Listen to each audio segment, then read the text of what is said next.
Mark Lowen. Indonesian officials say the number of people missing from the earthquake and tsunami which struck the island of Sulawesi has soared to 5,000. So far, 1,763 bodies have been recovered. But there are fears that the two worst affected neighbourhoods in the city of Palu may contain thousands more victims swallowed up by the liquefaction of the ground by the quake. Howard Griffiths now reports from one of those areas. Slowly, some sort of normality is coming back to Sulawesi, a basic economy of the bare essentials. The Indonesian government has told people they must start thinking about the future. Papa. But how do you do that when everything you own has been swept away? 15-year-old Gufari and his father are hoping to salvage something from their home. But it's hard after the house was carried 400 metres by a mudslide. I saw it from the distance. I was afraid. I was sad. I was searching around trying to find my mom and my sisters. His mother was found alive, but his sister and his niece were both killed in Petobo's mudslide. 500 families used to live here. So far, they found at least 300 bodies. But in reality, they may never be able to know exactly how many people were trapped in this mud. On Monday, the Indonesian government will announce whether they're bringing search and rescue operations to an end. It's likely Petobo could be declared a mass grave. Nearby, this school isn't ready to reopen, but emergency tent classrooms could be set up this week. For Gufari and his father, planning a future is still difficult, but they are desperate to try to rebuild their lives. Howard Griffiths, BBC News in Petobo. Howard joins us now on the programme. Howard, what is the state now of the recovery operation?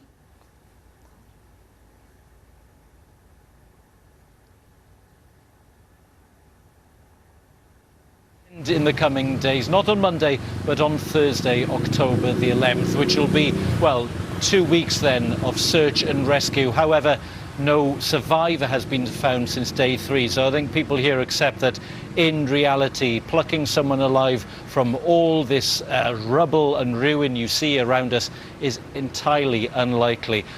We, as you saw though, went to the suburb of Petobo and saw firsthand just how painstaking the work of trying to pull bodies from the debris is, and in that area and some others there is so much mud following the liquefaction. It's highly improbable they'll ever be able to recover everyone, or indeed ever really work out how many people were lost in those areas. But how, meanwhile, beside you, or rather behind you, we can see cars and scooters going up and down. Some level of normality has returned. Absolutely. I mean, the fact there are so many cars on the street tells you one thing. Fuel supplies are starting to increase. There are more petrol stations and shorter queues, I'd say, although they've not disappeared completely. Also today we've noticed far more street vendors selling fruit and vegetables by the side of the road, shacks selling street food.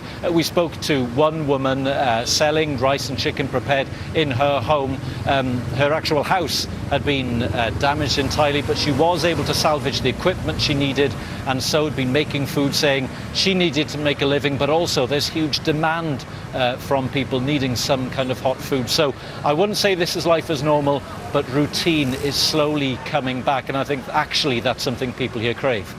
Do they crave also some increased international engagement? The crisis has been extremely well publicised, and sometimes there's been criticism that there's a suggestion that it's been reported as if it's actually a larger area. The problem appears to be much more that it's in a very concentrated area and extremely devastating within that area.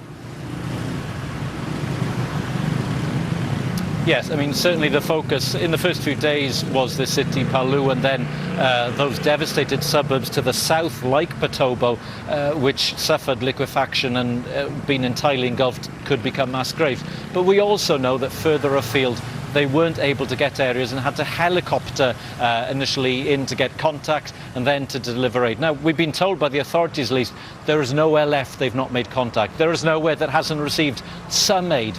But because it was so slow coming here and because they've taken the decision to prioritise aid, not to bring everything into Sulawesi at the same time, there is still some frustration and feeling of bureaucracy ongoing here.